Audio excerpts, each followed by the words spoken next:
sa Papa Dudut Stories, ikaw ay hindi. Maraming bagay ang pwedeng ihatid sa atin ng kapusukan. Pwedeng panandali ang sarap pero pang matagalan na pagsisisi.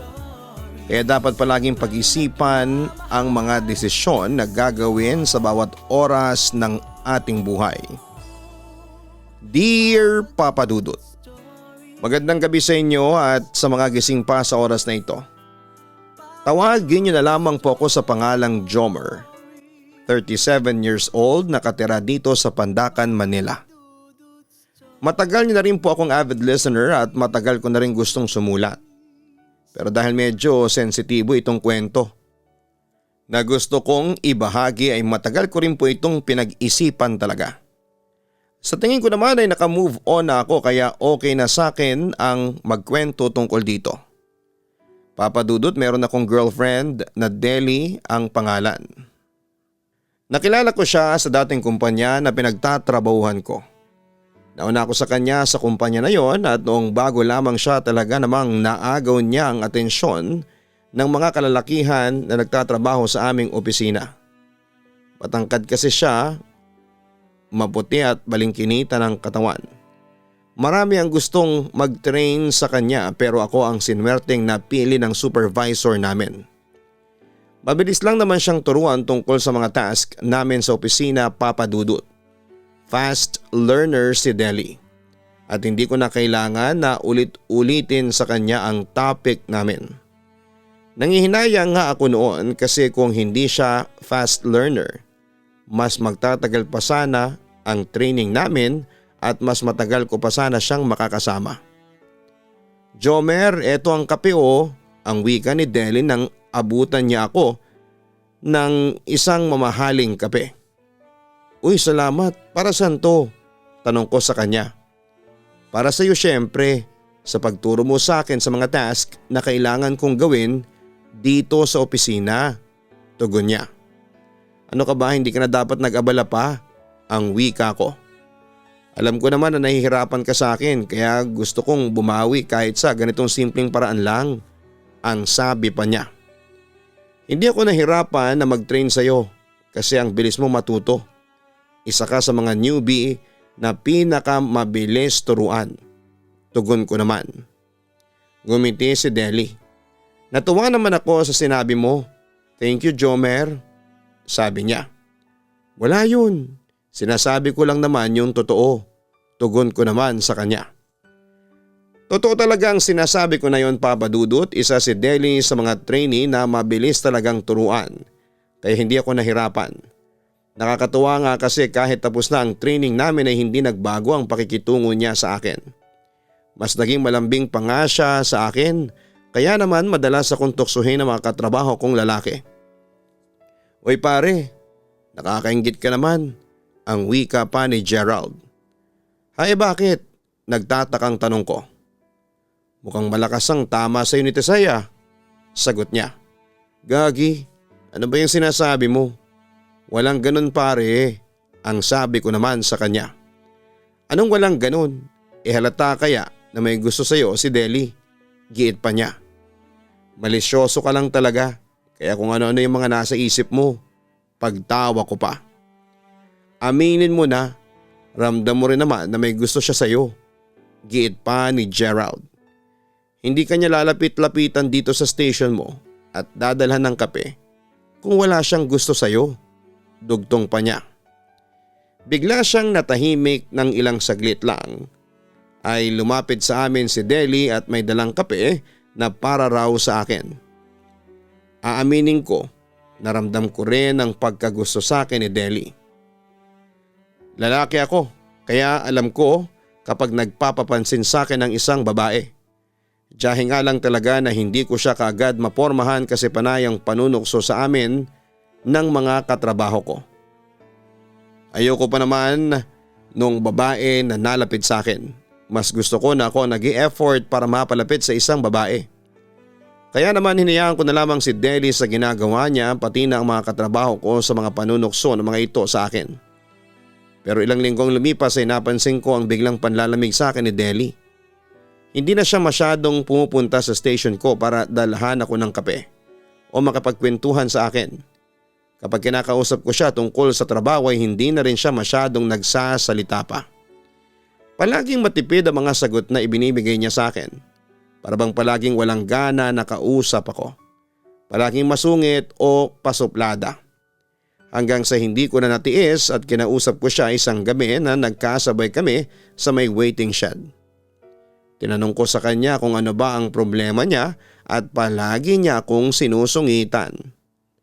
Talaga ba, Jomer? Tinatanong mo talaga yan sa akin? Hindi ba obvious ang sagot sa tanong mo? Naiinis na patanong na sagot niya. Hindi naman ako magtatanong kung alam ko ang dahilan, Deli. Ang sabi ko naman.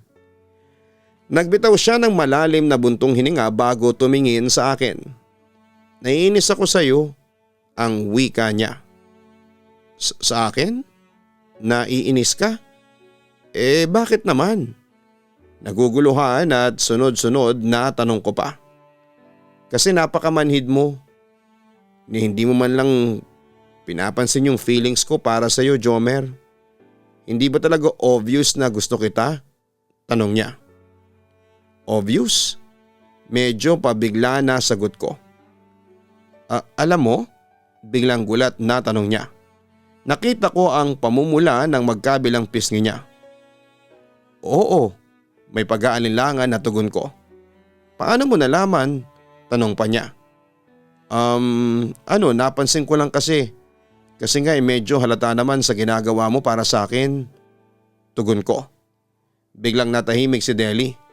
Ramdam ko na nahihiya siya sa mga oras na yon at hindi ko nga alam kung naiiyak na ba siya dahil medyo namumula ang gilid ng mga mata niya. Tapos pati ang pisngi niya ay namumula na rin. Uy, okay lang yun. Huwag kang mag-alala kasi ayos lang naman sa akin na gusto mo ko. Gusto mo rin ba ako? Ang tanong niya na pumutol sa sinasabi ko. Ha? Saad ko. Tinatanong kita kung gusto mo rin ako. Diretso pa ang tugon niya. Medyo nahihirapang wika ko. Oo o hindi, tanong pa niyang muli. Oo, sagot ko. So tayo na, tanong muli ni Deli. Ha? Medyo nabibigla at naguguluhang saad ko kasi parang masyadong mabilis sa mga pangyayari. Hay, kailangan ba talaga na inuulit ko lahat ng sinasabi ko, Jomer? Baka sa boses ni Deli ang pagkainis. Hindi naman sa ganun kaya lang kasi so tayo na nga. Muling putol niya sa sinasabi ko. Sige, ang sabi ko. Bakit parang napipilitan ka lang? Taas kilay na tanong niya. Hindi kaagad natanggi ko. Talaga? Paninigurado niya. Oo, hindi ako napipilitan, Deli. Masayang masaya ako na girlfriend na kita.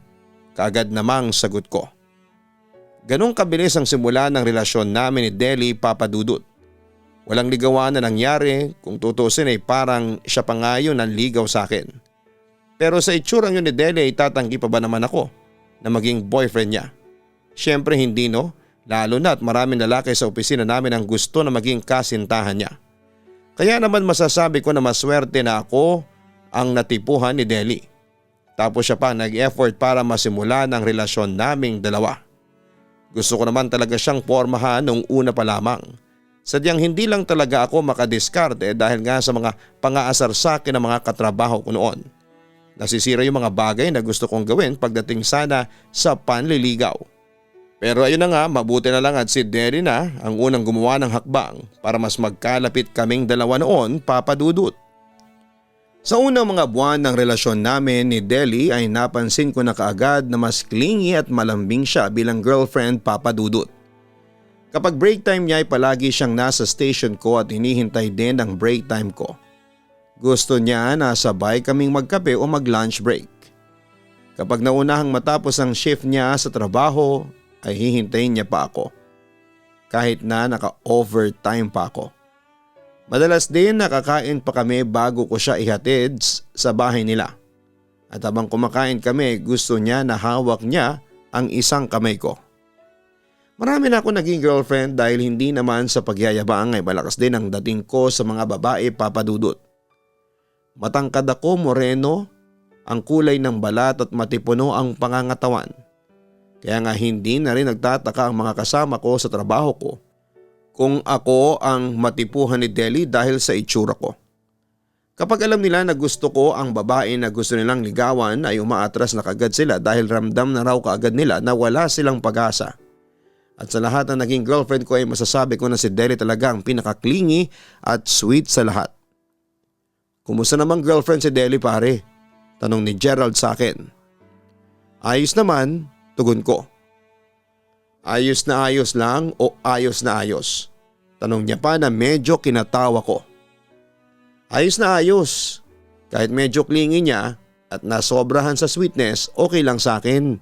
Tugon ko. Pansin ko nga palagi nakalingkis sa'yo. Pagtawa niya. Grabe ka, hindi naman masyado. Ang sabi ko naman. Anong hindi? Halatang ayaw niyang maagaw ka ng iba. Kaya talagang binabakuran kang maigi ng girlfriend mo. Hindi niya naman kailangan gawin yun kasi sa sobrang ganda niya. At sigurado kung hindi ka na maghahanap pa ng iba. Baka nga siya pang maghanap ng kapalit sa iyo pagbibiro pa ni Gerald. Alam ng mga kaibigan ko kung gaano ko kaseryoso pagdating sa relasyon, Papa Dudut. Kaya batid nila na hindi ko ipopursue ang relasyon namin ni Deli. Kung hindi ako seryoso sa kanya. 6 na buwan ang lumipas nang mag-decide siyang lumipat ng kumpanya na pagtatrabahuhan. Naging consistent naman ang communication namin kahit magkalayo na kami ng trabaho. 1 beses na lamang sa 1 linggo kung mag-dinner kaming dalawa. Parang mas okay yon sa akin kasi nararamdaman ko na nami-miss ko ang girlfriend ko. Babe, ano kaya kung mag-live-in na tayong dalawa? Tanong pa ni Deli. Ha, seryoso ka ba dyan? Patanong na sagot ko. Oo naman. Bakit, ayaw mo ba ako makasama sa iisang bahay? Tanong niya ulit. Hindi naman sa ganun pero nagulat lang ako. Hindi ko ine-expect na maiisip mo yan. Ang wika ko. Kasi palagi kitang nami-miss. Alam mo naman kung gaano kita kagusto na palaging kasama at nalulungkot ako kapag hindi tayo masyadong nagkakausap. Kapag hindi ko nahawakan ang mga kamay mo kagaya ngayon. Kaya gusto ko sana na magkasama na tayo sa iisang bahay. Pero kung ayaw mo ay okay lang naman sa akin. Magigets ko na baka nagsasawa ka na kaagad sa akin kaya hindi mo gusto na magsama tayo sa iisang bahay. Malungkot na sabi niya. Napangiti na ako noon at pinisil ang kamay niya. Kahit kailan hindi ako magsasawa sa iyo babe. Ang sabi ko sa kanya. Papadudot pumayag ako sa ideya ng girlfriend kong si Deli. Kumuha kami ng apartment at nagsimulang magsama doon. Naghati kami syempre sa mga gastusin dahil parehong medyo malaki ang sweldo namin at wala nang mabigat na responsibilidad sa pamilya. Hindi naman kami nahirapan sa pagbabudget. Papadudot doon ko nalaman na totoo nga ang kasabihan na mas makikilala mo ang isang tao kapag nakasama mo na siya sa isang bahay. Dahil mula nang magsama kami ni Deli sa isang apartment, marami pa akong nalaman na tungkol sa ugali niya. Malinis siya pagdating sa mga gamit at sa katawan niya. Bago siya umalis ng bahay ay ayusin niya muna ang banyo at kusina. Liligpitin na muna niya ang ginamit niyang plato at itatapon ang mga kalat mula sa kusina at banyo. Kapag nakalimutan ko naman na ayusin ang kama sa sobrang pagmamadali ko ay dadatnang ko na lamang yon na malinis at maayos na. Pero wala akong kahit anong reklamo na naririnig mula kay Deli. Gusto niya raw kasi na maayos ang bahay at paligid. Kaya masipag talaga siya pagdating sa mga gawain na yon. Hindi siya sanay na inaasa yon sa ibang tao. Mas sanay siyang magkusa na gawin yon. Sa sobrang malinis din niya sa katawan, Papadudot, 2 beses kong maligo siya sa isang araw. Minsan nga ay 3 beses pa kapag wala siyang pasok sa trabaho. Gusto niya rin na naliligo ako bago tumabi sa kanya sa pagtulog. Sabay pa naman ang shift namin sa trabaho kaya sabay rin talaga kami halos sa pagkilos sa loob ng bahay. Marami pa akong na-discover sa ugali niya. At ang isa sa hindi ko inaasahan ay yung ugali niya pagdating sa romansa. Anong gagawin mo? Tanong ko kay Deli nang biglang umalis sa kama sa kalagitnaan ng mainit na pagpapalitan namin ng mga halik. Ngumiti siya sa akin at inabot ang laptop niya bago yun binuksan. Narinig ko ang pagplay niya ng malaswang video. Nilagay niya ang laptop sa ibabaw ng upuan na nasa tabi ng kama at sinimulan niyang gayahin ang ginagawa ng mga tao sa malaswang video. Nung una papadudot ay hindi ko maintindihan kung bakit kailangan niya pang gawin yon. Yung pagpiplay ng video bago namin simulang mag-sex. May mga oras din na gusto niyang sinasaktan ko siya. Kagaya ng pagsampal at pananakal sa tuwing nagro-romansa kami. Hindi pa naman ako yung tipo ng mapanakit na tao lalo na pagdating sa pisikal. Ang weird pa doon para sa akin ay yung nire-request niya na magbitaw ako ng masasamang salita o pagmumura habang nagpapakasarap kaming dalawa. Nung una ay nahihirapan ako na gawin ang mga request niya hanggang sa kalaunan ay nasanay na lamang ako at nagsimula ko nang ma-enjoy ang mga nire-request niyang yon. Ako na mismo ang kusang gumagalaw, kumikilos at gumagawa ng mga bagay na gusto niya pagdating sa kama. Hindi niya na ako kailangan na sabihan o utusan pa. Dahil sa paglipas ng mga buwan, alam ko na kung paano totoong paligayahin ng girlfriend ko pagdating sa romansa. Babe, may question ako. Wika ni Deli. Ano yun, babe? Tanong ko habang busy ako sa karap kong laptop dahil may trabaho akong tinatapos noon na inuwi ko sa bahay. What do you think of three-way sex? Tanong niya. Ha? Anong ibig mo sabihin ng three-way sex? Pagtataka ko. Hindi umalis ang tingin ko noon sa kaharap kong laptop dahil kailangan ko nang tapusin ang trabaho na yun kaagad. Three-way sex as in threesome? Tugon niya. Doon ako napahinto sa ginawa ko at lumingon sa kanya. Ano bang ibig mo sabihin sa tanong mo na yan? Wika ko. Curious lang naman ako kung anong tingin mo sa bagay na yun. Wika pa niya. Hindi ko alam kasi hindi ko pa naman yun na-experience. Sa wakas ay tugon ko. Gusto mong ma-experience? Tanong pa niya. Babe, alam mo ikaw, nag-iinit ka na naman dyan.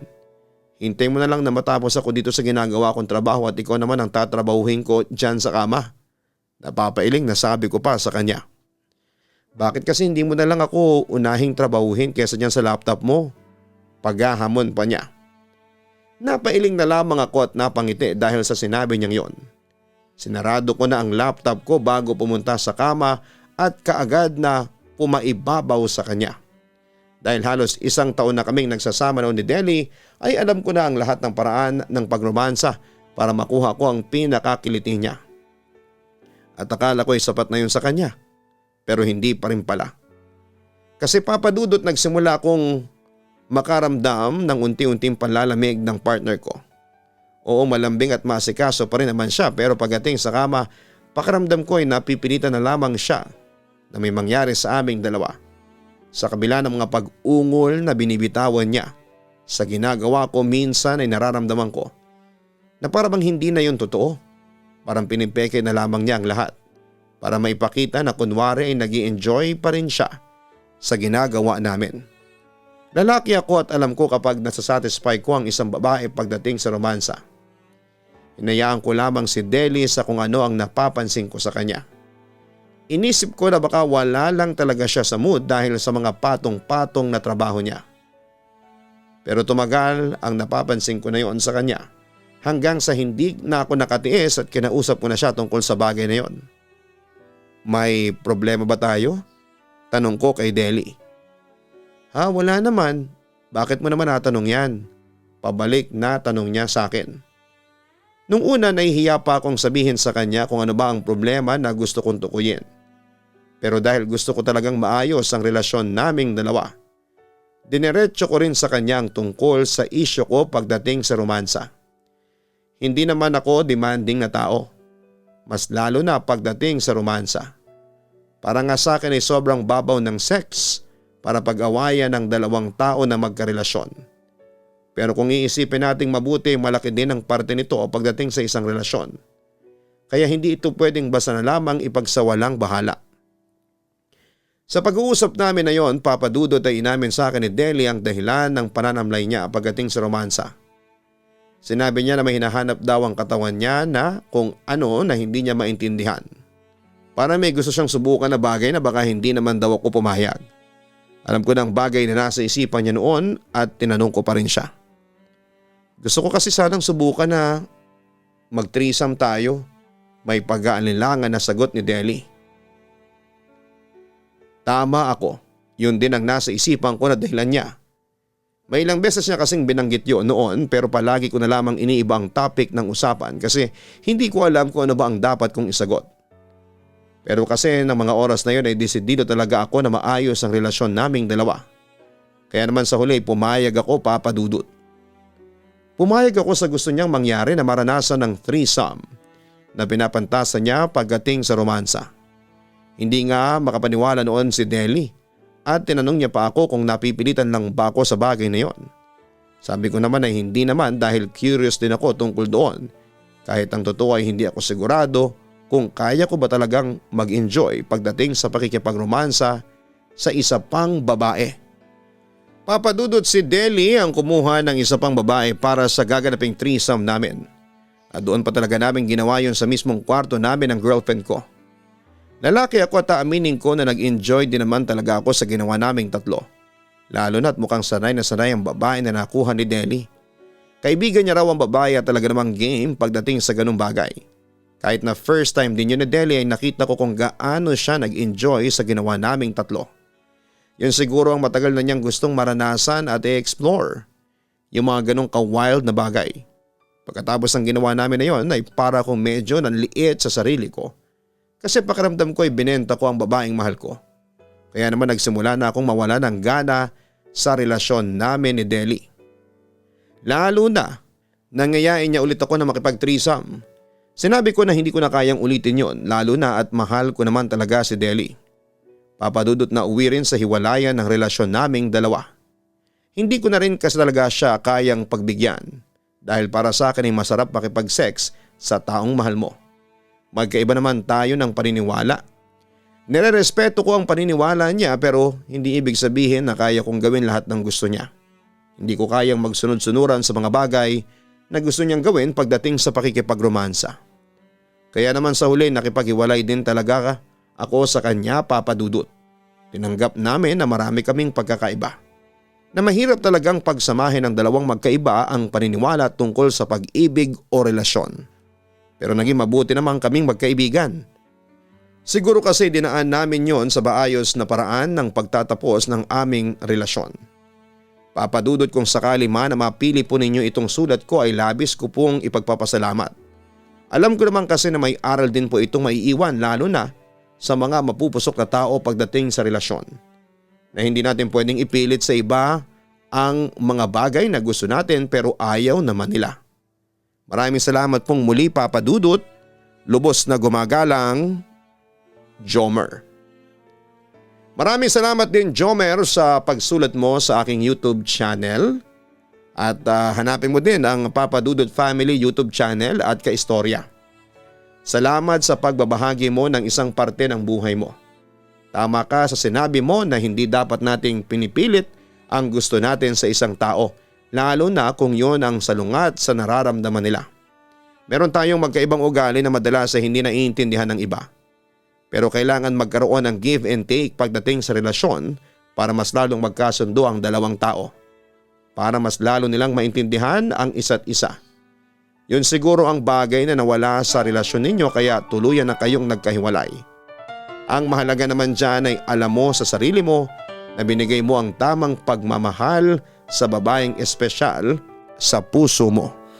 Ang buhay ay mahiwaga,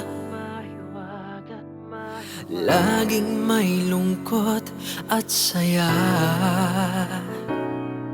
Sa Papa Dudut Stories, laging may karamay ka.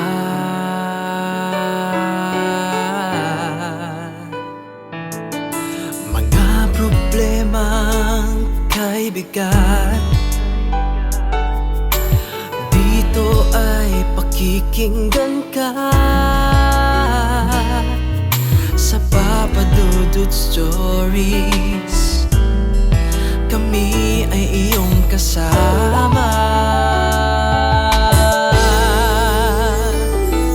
Dito sa Papa Dudut Stories,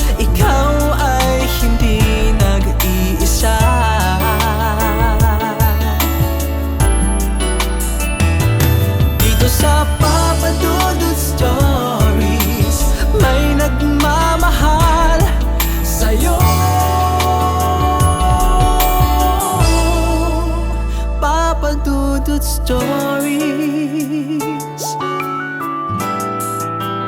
Papa Dudut Stories. Papa Dudut Stories.